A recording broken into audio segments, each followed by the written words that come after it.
Delhi public gambling act 1955। तो ये है दिल्ली सार्वजनिक जुआ अधिनियम 1955 को, और इसका एक्ट कोड है 9। तो इसमें इसको आज हम पढ़ेंगे।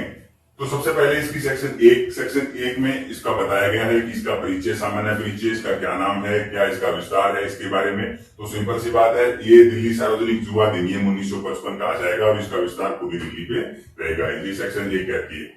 अब सेक्शन दो में परिभाषाओं के बारे में बताया गया है। तो परिभाषा में सबसे पहले इसमें 3 परिभाषा दी गई। पहली परिभाषा दी गई जुए की। तो जुआ क्या है? जुआ के अंतर्गत क्या है? किसी भी प्रकार का दाव लगाना, बाजी लगाना किसी भी प्रकार से, जिससे किसी प्रकार के फायदे के लिए वो व्यक्ति अगर किसी प्रकार के दाव लगा रहा है तो वो दाव लगाना जुए के अंतर्गत आएगा। इसके अंदर जो घुड़दौड़ है जो कि सरकार द्वारा ऑथराइज है, और जो लॉटरी है जो भी सरकार द्वारा ऑथराइज है, उसको जुए के अंतर्गत नहीं माना गया है। बाकी जो भी अनऑथराइज जो भी जो शर्त लगा के खेलते हैं वो सारे जुए के अंतर्गत माने गए। ये जुए की परिभाषा आती है। दूसरी इसमें परिभाषा दी गई है जुआ खेलने के उपकरण की। तो जुआ खेलने के उपकरण क्या है? जुआ खेलने के वो तमाम उपकरण आएंगे जिसके अंदर सारे क्या है, किसी भी प्रकार का, चाहे वो रजिस्टर भी क्यों ना हो, जिसमें इस प्रकार की एंट्री होती है कि हाँ इसने ऐसा दाव लगाया है, या फिर कोई किसी प्रकार का वो पैसा जो लगाते हैं जिससे पैसा प्राप्त होता है, इनाम प्राप्त होता है, वो चीजें, और सारी जो भी इसमें यूज आती है, चाहे वो ताश की गड्डी है या वो किसी भी प्रकार की गिट्टी विट्टी डाल के जो खेलते हैं, वो तमाम प्रकार के जो उपकरण जिसमें यूज लिए जाएंगे वो सारे जुए के उपकरण कहे जाएंगे। तीसरा इसमें परिभाषा दी गई है सामान्य जुआ घर की। तो सामान्य जुआ घर के अंतर्गत क्या आएगा? सामान्य जुआ घर के अंदर वो सारी चीजें आएगी जो भी, मान लो कोई 4 दीवारी है, घर है, मकान है, कमरा है, गाड़ी है, यान है, जहाज है, इस सारी की सारी चीजें क्या है, सामान्य जुआ घर के अंतर्गत आएगी। जिसके अंदर जुआ खेला जा रहा है उसे सामान्य जुआ घर कहा जाएगा। तो ये तो हो गई इसमें परिभाषाएं। अब करते हैं इसमें सजा के बारे में बात। तो सेक्शन 3 क्या कहती है, किसको सजा देगी? सेक्शन 3 कहती है जुआ घर का मालिक होने वह उसे चलाने पर सजा। जो कोई व्यक्ति जुए घर का मालिक है, उसे चला रहा है, वो इसके तहत दंडित होता है। तो इसके अंदर क्या आएगा? जुए घर का मालिक के अंदर हो सकता, वो जरूरी नहीं है कि वो उस जमीन का या उस घर का, उस जगह का वो ऑथराइज ओनर ही हो, कोई जरूरी नहीं, वो किराएदार भी हो सकता है, वो उसको रख रखाव करने वाला मैनेजर भी हो सकता है, वो सारे इसके अंतर्गत आते हैं। लेकिन इसके अंदर वो है, ऐसी जगह पे वो व्यक्ति क्या है, ऐसा काम मतलब जुआ खेलने दे रहा है, किसी प्रकार जो व्यक्ति जुआ खेलने के लिए उनको आने के लिए बुला रहा है, इन्वाइट कर रहा है, उनको खेलने के लिए सुविधा प्रदान कर रहा है, ये सारे जो है जो काम वो कर रहा है वो मालिक इसके अंतर्गत दंडनीय होगा। और ऐसा वो व्यक्ति अगर करेगा, इसमें वो भी आएगा जो व्यक्ति धन भी प्राप्त देता है, मान लीजिए ऋण के रूप में भी तुम जुआ खेलो वो प्राप्त करेगा, तो वो ऋण देना भी इसके अंदर दंडनीय माना गया है। तो इसमें 6 महीने की सजा का प्रावधान है, 1000 रुपए तक का जुर्माना किया जा सकता है। ये है सेक्शन 3। अब है सेक्शन 4। सेक्शन 4 कहती है कि जुआ घर में मिलने पे सजा। जुआ घर के अंदर हाजिर कोई व्यक्ति मिलता है तो उसे क्या सजा मिलेगी?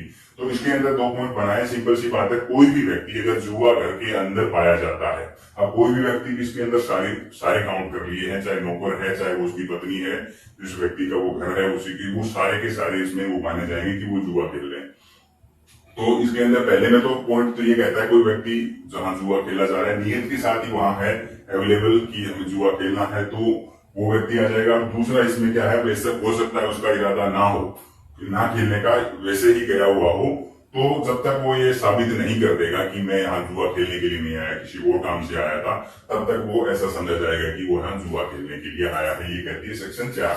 इसमें सजा का प्रावधान है, 3 महीने तक की सजा है, 100 रुपए जुर्माना हो सकता है या दोनों हो सकता है। ये है सेक्शन 4। अब लेते हैं अगली सेक्शन को, सेक्शन 5 को। अब है सेक्शन 5। सेक्शन 5 क्या कहती है? प्रवेश करने में पुलिस को तलाशी लेने की शक्ति। तो इसके अंदर क्या है, या तो कोई डिस्ट्रिक्ट मजिस्ट्रेट है वो, या फिर पुलिस अधीक्षक, या फिर खुद मजिस्ट्रेट, ये तीनों रैंक के कोई जो भी तीनों जो अफसर हैं, ये तीनों के तीनों क्या है, सीधे बिना किसी वारंट के वहां पे क्या है, खुद तलाशी ले सकते हैं। अगर किसी प्रकार की सूचना मिलती है कि इस जगह पे कुछ जुआ खेला जा रहा है तो वहां पे खुद रेड कर सकते हैं। लेकिन इनसे अलग अगर ये मजिस्ट्रेट है तो वो क्या है, कम से कम सब इंस्पेक्टर रैंक के पुलिस अफसर को वारंट देंगे जो उस स्थान की तलाशी ले सकता है, वहां जो कोई व्यक्ति पाया जाता है उनको गिरफ्तार कर सकता है सेक्शन 5 के अनुसार। तो minimum rank sub inspector rank को वारंट है इसके तहत दिया जाएगा। इससे अलग मामला इसमें यही आता है कि आगे बढ़ेंगे उसमें कि अगर सार्वजनिक स्थान पे अगर जुआ खेला जा रहा है तो उसमें क्या है, कोई भी पुलिस अफसर बिना वारंट के उसे गिरफ्तार कर सकता है। लेकिन अगर ये बात आती है किसी स्थान के अंदर, जो कि स्थान सार्वजनिक नहीं है, तो सब इंस्पेक्टर रैंक से कम पुलिस अफसर वहां अरेस्ट नहीं कर सकता। सब इंस्पेक्टर रैंक के पुलिस अफसर को भी वारंट के साथ वहां जाना पड़ेगा। ये सेक्शन 5 कहती है। अब है सेक्शन 6। सेक्शन 6 कहती है कि जुआ उपकरणों का पाया जाना। मतलब बात यह है कि अगर किसी स्थान पे घर या मकान दुकान जो भी है वहां पे कुछ ऐसे उपकरण पाए जाते हैं कि वो जुआ खेलने में उपयोग आते हैं, तो ऐसे उपकरण वहां पाए जाने का मतलब ये समझा जाएगा कि ये जुआ खेलने के लिए उपयोग में लिए जाते थे, वहां उसको सामान्य जुआ घर माना जाएगा। ये है सेक्शन 6। अब है सेक्शन 7। सेक्शन 7 कहती है झूठे नाम व पता बताना या फिर नाम व पता बताने से इनकार करना। जो कोई व्यक्ति सामान्य जुआ घर के अंदर जुआ खेलता हुआ है जैसे भी पाया जाता है, उसे पुलिस गिरफ्तार करती है, नाम पता पूछती है, तो वो बताते नहीं है, या अगर बताते हैं तो झूठे नाम व पता बताते हैं, तो जब दोष सिद्धि करते हैं तो उसके बाद मजिस्ट्रेट उसे 500 रुपए जुर्माना लगा सकता है। इसमें अगर 500 रुपए जुर्माना है, अगर 500 रुपए की अदायगी हो जाती है तो ठीक है, अगर वो 500 रुपए जुर्माने की अदायगी नहीं कर पाता तो 1 महीने तक की सजा इसमें की जा सकती है सेक्शन 7 के तहत। अब है सेक्शन 8। सेक्शन 8 कहती है दोष सिद्धि पर उपकरणों को नष्ट करना। अगर जो भी कहां पे रेड के दौरान अगर कुछ चीजें पाई जाती है और उसके बाद मजिस्ट्रेट उसे क्या है दोष सिद्ध कर देता है कि हाँ ये जुए के उपयोग में आते थे उपकरण या फिर यहाँ जुआ खेला जाता था, जो भी चीज जब्त हुई, तो क्या उन उपकरणों को नष्ट करने का आदेश दिया जाएगा। सेक्शन 8 के तहत उन उपकरणों को सभी को नष्ट कर दिया जाएगा। अब है सेक्शन 9। सेक्शन 9 कहती है साबित करने का भार। साबित करने का भार इसमें मतलब हमने जैसे सेक्शन 4 में हमने पढ़ा था, कोई भी व्यक्ति जुआ घर के अंदर पाया जाता है, तो ये समझा जाएगा कि वो वहां जुआ खेलने के लिए ही गया था। तो हो सकता है कई बार इत्तेफाक ऐसा बैठ जाए, पुलिस रेड करे, उस समय कोई व्यक्ति हो सकता है किसी को बुलाने के लिए गया हो या और किसी अन्य काम से गया हो या उस काम से गया हुआ हो, तो अब वो उस व्यक्ति की जिम्मेदारी है कि वो ये बात साबित करे कि मैं यहाँ जुआ खेलने के लिए नहीं आया था। तो साबित करने का भार किसके रहेगा? उसी व्यक्ति के रहेगा जो ये छूट जाता है। अब है सेक्शन 10। सेक्शन 10 कहती है सरकारी गवाह। सरकारी गवाह मतलब क्या है कि इसके अंदर मजिस्ट्रेट क्या है उस व्यक्ति को सरकारी गवाह बना सकता है। जैसा लगता है कि इस व्यक्ति का इसमें खेलने में रोल बहुत ही कम था, तो उस व्यक्ति को सरकारी गवाह बनाया जा सकता है सेक्शन 10 के तहत। और सेक्शन 11 के तहत मजिस्ट्रेट क्या करेगा, उस व्यक्ति को इस बात का सर्टिफिकेट दिया जाएगा कि हाँ ये सरकारी गवाह है, सर्टिफिकेट दे करके उसके बाद उसे छोड़ दिया जाएगा। अब लेते हैं अगली सेक्शन को, सेक्शन 12 को। अब है सेक्शन 12। सेक्शन 12 क्या कहती है? सेक्शन 12 कहती है सार्वजनिक गलियों सड़कों पर पशु पक्षियों इत्यादि को लड़ाकर जुआ खेलना। मतलब जो कोई व्यक्ति सार्वजनिक स्थान पे जुआ खेलेगा, चाहे वो पशु पक्षियों को लड़ा रहा हो किसी भी प्रकार से, पतंगबाजी में पतंग कटवा के वो किसी भी प्रकार की स्कीम से, वो क्या है जुआ अगर सार्वजनिक स्थान पे खेल रहा है तो वो उसके अंदर 3 महीने की सजा है और 1000 रुपए का इसके अंदर जुर्माना है। और इसके अंदर मुख्य बात है जैसे कि अगर वो घर के अंदर खेलता है तो जैसे हमने पढ़ा था सेक्शन 5 के अनुसार कि मिनिमम सब इंस्पेक्टर रैंक और वही वारंट के अधीन वहां पे उनको गिरफ्तार कर सकता है, वारंट डाल सकता है। लेकिन अगर सार्वजनिक स्थान वाला मामला आता है तो यहाँ पे कोई भी पुलिस अफसर बिना किसी वारंट के उसे वहां पे गिरफ्तार कर सकता है और उन उपकरणों को कब्जे में ले सकता है, और अगर दोष सिद्ध हो गया तो उन उपकरणों को नष्ट कर दिया जाएगा। ये कहती है सेक्शन 12। अब है सेक्शन 13। सेक्शन 13 के अंदर क्या है, छूट दी गई है कि जो कलाकारी है वो जुए के अंतर्गत नहीं आएगी। कलाकारी का मतलब जैसे हम मेले वगैरह में जाते हैं, वहां पे वो छोटे बंदूक से गुब्बारे वगैरह फोड़ते हैं, कुछ वो गिलास विलास डालने का होता है, कुछ चक्कर वक्कर फेंकने का जो कुछ सिस्टम होता है, उनको क्या है जुए के अंतर्गत नहीं माना गया। ये सेक्शन 13 में उन्हें छूट दी गई है। अब है सेक्शन 14। सेक्शन 14 क्या कहती है कि अपराध की सुनवाई कहां पे होगी। अगर इस जुए से संबंधित अपराध आता है तो उसकी सुनवाई कौन करेगा, कौन मजिस्ट्रेट करेगा। तो इसके अंदर वही मजिस्ट्रेट, कोई भी मजिस्ट्रेट होगा जो उस एरिया में अधिकारिता रखने वाला जो मजिस्ट्रेट है, जिसकी जुरिडिक्शन में ये चीज एरिया आ रहा हो, वो उसकी सुनवाई करेगा। सेक्शन 15। सेक्शन 15 कहती है अगर दोबारा अपराध कर देता है, तो यही जुए का अपराध में एक बार दोष सिद्ध हो गया, उसके बाद दोबारा अगर अपराध करेगा तो जो उसके लिए निर्धारित दंड है उसका दुगनी सजा उसे मिलेगी।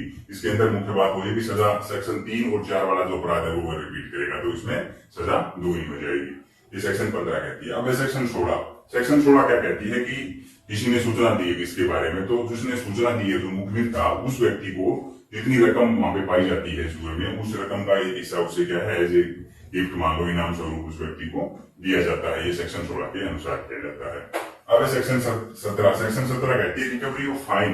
मतलब फाइन जो भी इसके जो लगाएंगे इसकी रिकवरी किस प्रकार की जाएगी, तो इसमें जो अपनी सीपीसी सिविल प्रोसीजर कोड है उसके अनुसार ही इसकी जो फाइन की रिकवरी वगैरह वो की जाएगी। तो ये है दोस्तों अपना दिल्ली गैम्बलिंग एक्ट। मोटा मोटी तौर पे इसे हम अगर रिपीट भी करें तो सिंपल सी बात है, पहले सेक्शन के अंदर इसका विस्तार बता दिया गया, पूरी दिल्ली के अंदर है, दिल्ली सार्वजनिक जुआ अधिनियम धारा 1955 कहा जाएगा। दूसरे में परिभाषा दी गई जुए की, जुआ घर की और जुआ के उपकरण की।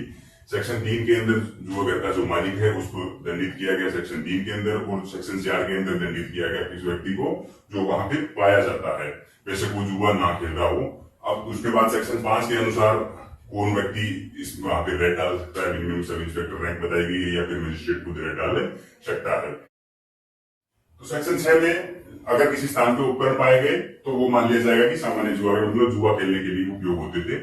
ये सेक्शन 6 में। सेक्शन 7 में जो व्यक्ति को गिरफ्तार किया गया वो नाम पते नहीं बता रहे हैं या फिर नाम पते झूठे बताते हैं तो वो सेक्शन 7 के तहत है, तो इसमें 500 रुपए जुर्माना हमने पड़ा था।